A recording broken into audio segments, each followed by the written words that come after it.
دوسرا کون ہے جہاں تو ہے، کون جانے تجھے کہاں تو ہے۔ لاکھ پردوں میں ہے تو بے پردہ، سو نشانوں پہ بے نشاں تو ہے۔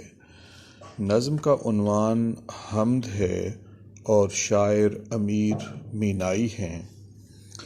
تشریح طلب کلام میں شاعر نے وجود باری تعالی، اللہ تعالیٰ کے بے مثل و بے مثال ہونے، توحید الہی اور تصوف کے فلسفہ وحدت الوجود جیسے موضوعات پر قلم اٹھایا ہے۔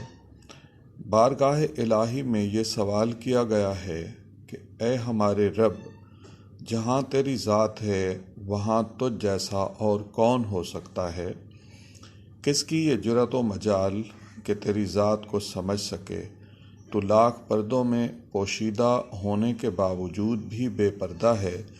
تیری ذات کے سینکڑوں نشاں ہیں لیکن تو پھر بھی بے نشاں ہے۔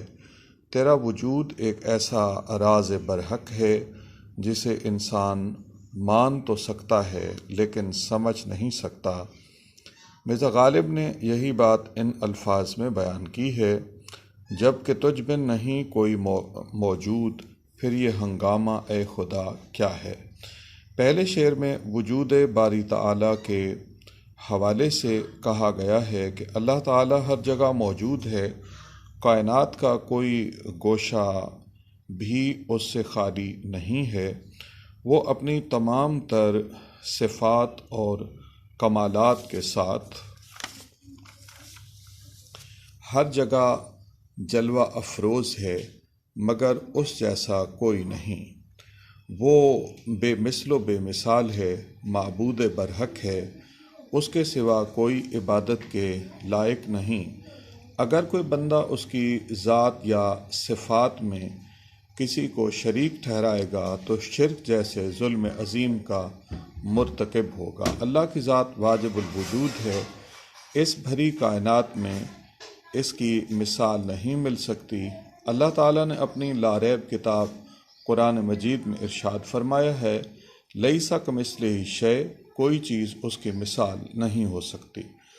اللہ تعالیٰ کے وجود کے بارے میں کوئی نہیں جان سکتا کہ وہ کہاں ہے اور کیسا ہے۔ انسانی عقل محدود ہے جبکہ ذات خدا لامحدود ہے۔ محدود شے میں لامحدود ذات نہیں سما سکتی۔ انسانی آنکھ رب کو نہیں دیکھ سکتی، وہ سماعتوں کے دائرے میں نہیں آ سکتا۔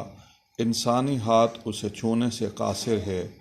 جو انسانی حواس انسانی اور عقل انسان کی استعداد نہیں کہ اسے پا سکے، بلکہ وہ مادے سے ماوراء ذات ہے۔ اس کی پہچان کے ذرائع موجود ہیں جو تسلیم، ایمان، یقین اور معرفت ہیں۔ کس شاعر نے یہی بات ان خوبصورت الفاظ میں بیان کی ہے: آنکھ والا تیرے جوبن کا تماشا دیکھے، دیدہ کور کو کیا آئے نظر کیا دیکھے۔ ذات خدا لاکھوں پردوں میں چھپی ہوئی ہے مگر وہ اپنی تخلیقات میں بے پردہ بھی ہے۔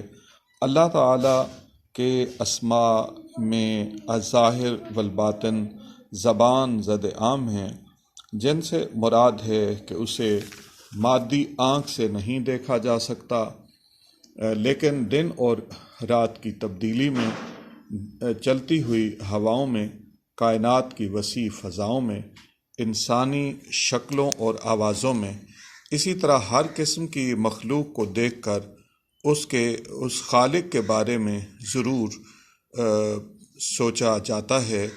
لہٰذا اللہ تعالیٰ کو بصارت سے نہیں بلکہ بصیرت سے دیکھا جا سکتا ہے۔ جو لوگ اس راز کو پا لیتے ہیں وہی کامیاب کہلاتے ہیں۔ بقول خواجہ میر درد: تجھی کو جو یہاں جلوہ فرما نہ دیکھا، برابر ہے دنیا کو دیکھا نہ دیکھا۔ اللہ کے سینکڑوں نشان ہیں مگر اس کی ذات بے نشاں ہے۔ سرسبز و شاداب کھیت، اونچے پہاڑ، ریتلے میدان، بہتی ہوئی نہریں، گنگناتی ہوئی آبشاریں، یہ سب رب کائنات کی نشانیاں ہیں۔ موسموں کی تبدیلی، آندھیاں اور طوفان، نیز ہر قسم کی اشیاء اپنے خالق کا پتہ دیتی ہیں۔ مگر ان سب کے باوجود اللہ کا کوئی مادی وجود نہیں ہے، اس کا کوئی نشان نہیں ہے۔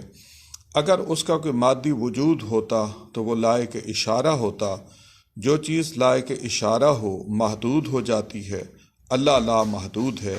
محدود چیز فانی ہوتی ہے، اللہ دائم ہے، اسے فنا کا سامنا نہیں۔ المختصر ذات خداوندی بے مثل و بے مثال ہے، اس کی عظمت ہم سے بیان نہیں ہو سکتی۔ بقول شاعر، ہر ایک ذرہ فضا کا داستاں اس کی سناتا ہے، ہر ایک جھونکا ہوا کا آ کے دیتا ہے پیام اس کا۔